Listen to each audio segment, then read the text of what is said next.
and I'm going to show you some of the common used Windows commands, and you may need them on your daily basis. So this is going to help you with troubleshooting, configuration, and also sometimes to gather the system details. And most of these commands are built into Windows, so you don't need to have any or download anything like application. And also all this can be run from the command prompt. This app here I showed you, or if you have the PowerShell console. Before we get started, I would like to start with this command called ipconfig. This ipconfig, and as you can see, it helps you to view the IP configuration for all network cards on the computer type. So if you just type that this command, then you get all this information here. And at the moment I have this Wi-Fi, wireless LAN adapter Wi-Fi here, which I don't care showing now because it's local area network. And you can see if I had more other cards, you would see, because my computer is not connected directly to with the cable, it's just wireless. So this is how you can display this information, like the information that you see here. So, but you can just go more deep by typing ipconfig and then /all. This is another command that gives you all more information about. It gives you all the information of IP address and other information related to the network card. So, for example, as you can see here, this is Intel, and you have the subnet mask, which is every computer has this subnet mask, and also have IP address, which is a unique IP address for this particular computer. And you have this IP address, because if I can just change it anytime. And another command that I'm going to show you is we want to be able to ping to test network connection. So this is very important for you to understand. The ping command, it tests the network connectivity between the two devices by sending what they call ICMP echo requests. So for example, if you have a computer A and the computer B, and you want to test the connectivity between those two computers, you just need to send some package back and forth and to confirm that there's a connection between. So the ping command is still one of the best tool for testing best network connectivity, and it's fast and very easy to use. So other than that, you can just also use ping to test the latest DNS request and then connectivity with the configure new connection. So to test this, I'm going to, as I showed you, this is my gateway, default gateway. This is the IP address for my router, and that's why it's called a gateway. So I'm going to ping this gateway. So to do that, I use the keyword ping, and then you ping 192. If you check yours, the initial numbers might be the same, 168, right? 168, and then these other numbers might be different. .10, some might be 100.0, some might be 100.0, some minus 10.1. So if I ping, if I want to make sure that I can reach my IP, my router, which is my gateway, then I have to send this ping. And to be able to be sure that you can reach there, you can see the bytes and time, TLC, and stuff like that. And then you see the statistics. The package sent was 4 and received is 4. Lost is 0, so 0% loss. So approximate round trip time is multi-second. You know, it's just like minimum goes in second, maximum goes to 5 seconds. But this one was multi-second. That means it was quite fast. So that's a ping. So another command. Also, you can ping by hostname actually. So if, for example, if I check my hostname here, if you can see if my hostname is here. I don't see my hostname, but let's see if we ping. Let's try to ping Google. Ping www.google.com.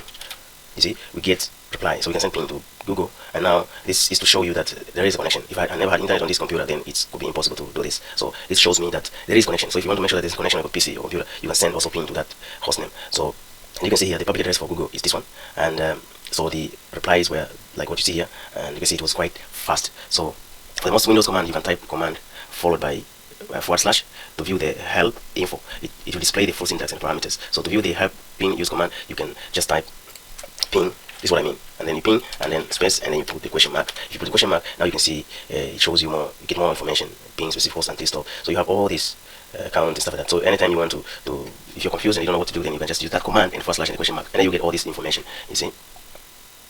So for example, this, let's say I want to check this L size. L size is switch. It's switch that specify the package size. You see. So if you want to specify the package size, okay, we have A here. So the A switch will do a reverse name, so resolution on the IP. It's called the PTR record lookup. So T switch will do a continuous ping, a very popular command for testing network connectivity. You see. So let me try this A. You see, like for example, if I do like ping -A, and then I put the IP address for this, it was for my router is 192.168.10.1, and then let's see what we get. You see, this is what we get when we use the A, and as I said, the A switch will do reverse name resolution of this one, and here you can see when you apply it, you get exactly the ping home. So if you use it, let's say if I try with www.google.com, so you can see pinging, you get the same exactly as what I said. So you can also do the search Another command that we have that is mostly used is that when you want to clear the local DNS resolver cache. So to clear the cache, you need to use the other command I showed you before. It was ipconfig and then / we have used this all, but this time it's ipconfig / flash DNS. You see, it was successful, so we just flashed the DNS. So to also, if you want to register the DNS, to trigger the dynamic registration of DNS name and IP addresses that configured to the computer, then I have to use the register DNS. So I don't need to type, just arrow up, and then the previous command will come, and then you change this register DNS. So you see, the requested operation requires elevation. I just flashed and then I registered, and the requested operation requires elevation. So what does that mean? As you can see, I'm running this as a user. So there are some certain things you can do as a normal user, so you have to be as an administrator. That's why this command, the error is telling me that I can only gain access to or take ownership of this command or for by getting elevated permission of a local administrator. So how do you get that? So before you start, you just type again cmd, and when you get the cmd here, just type and run as an admin, and it will prompt ask you, are you sure? Then you have something like this. So if you try to do like what I just said here, ip config and register DNS, like what we did here, then we see what happened. Something's happening. So registration of DNS resource record for all adapter of this computer has been initiated. Any error will be reported. You see, so here it went successful, but here it was unsuccessful. So yeah, so if you use user, there are certain things you can do by user and certain things you can do by admin. So I suggest that you use this, I mean the user, because you don't have to damage some stuff or make some error on your computer. So it will require you to use an admin. So before you do that, then you'll be sure what you're doing is right. Okay. So there's another command that if you have learned about DHCP, it's like a server that produces IP addresses. So sometimes you need to release the DHCP addresses, and this will release the whole addresses that the DHCP server has made. Okay, so we can see here, it's enabled, yes, DHCP is enabled. This is a server that produces IP addresses, especially for more than one device. So that's how the router distributes the IP addresses. So if you want to know more about this, then you have to learn, because it's a deep subject. You have to understand how DHCP works. So I can use the IP config command, then / release. You see, so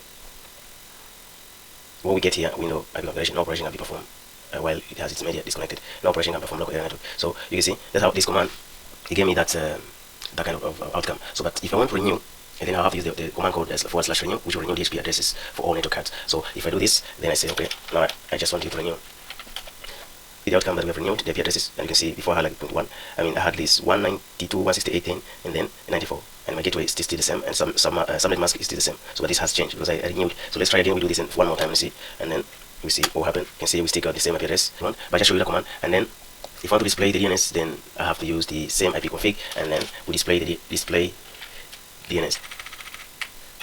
Let's see. Okay, you can see if you want to display DNS, it's this one. It shows you all the DNS. Okay. There's a lot of this. So you see, for Google, Windows, SkyDriver, so all DNS can be displayed by using that command. So the next command that I'm going to show you is another command called nslookup to find DNS records. So we can use that command.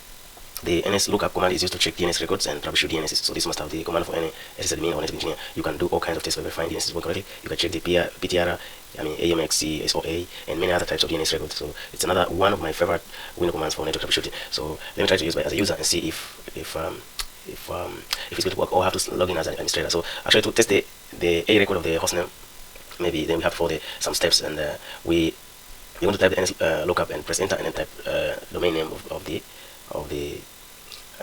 that DNS, and then we press enter again. So let's say I need to, first of all, let me try with the normal user nslookup, and then I have to type default server is home, and that's my gateway, which is my router, and then I'm going to type, like, let's say facebook.com.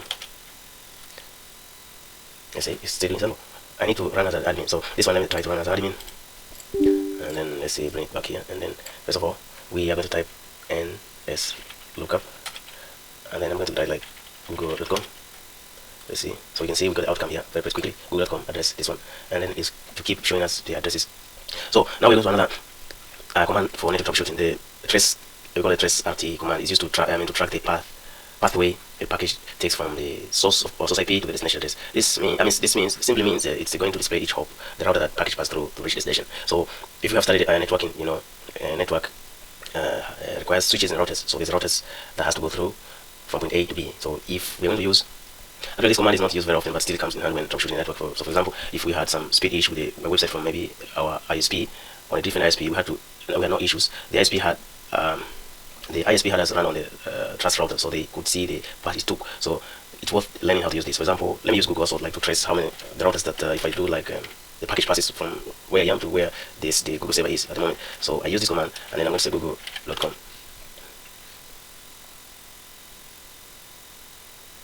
So at the moment I'm located in Finland, so you can see it starts from this dnip.finland, and then if you keep waiting, you see it's showing me all the router. Every router has IP address, and if you have time, you can just Google all this router. But this is the last router where the Google server is located near to where I am. So you can see it starts from this, from this IP address, the router from where I am, and it passes through all these routers until you go to this destination. So this this trace set is so useful to learn.